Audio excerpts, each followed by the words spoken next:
The perfect poached egg. Tender whites around a warm liquid yolk that oozes out like gold when you cut into it. They're an essential part of Eggs Benedict. They can turn any salad into a meal or any vegetable into brunch. The problem is they're really tough to make right. So you've probably read all the tricks and know all the secrets. Add vinegar to your water. Add salt to your water. Don't add salt to your water. Stir a vortex into the water. Wrap your eggs in plastic wrap. And guess what? None of them really work. After years of testing, I've only come across one method that works every single time, and all it requires are two things. The first is a really fresh egg. Fresh eggs have tighter whites and yolks that help them retain their shape better as they cook. There are two ways to tell how fresh an egg is. The first is to check something called the Julian date.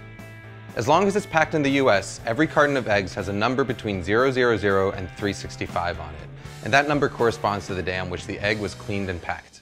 So a number of 000 would mean January 1st, 003 would mean January 4th, and so on.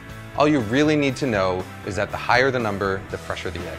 You can also tell how fresh an egg is by carefully putting it into a cup of water. As an egg ages, the air pocket in the fat end is going to get bigger and bigger, which will make the egg stand upright or sometimes even float. A really fresh egg will sink and lie flat on its back like this. Once you've got your fresh egg, the second tool you need is something that I saw first suggested by British chef Heston Blumenthal, a fine mesh strainer. You see, no matter how fresh your eggs are, there's always going to be some amount of liquid white. It's this excess white that causes misshapen eggs.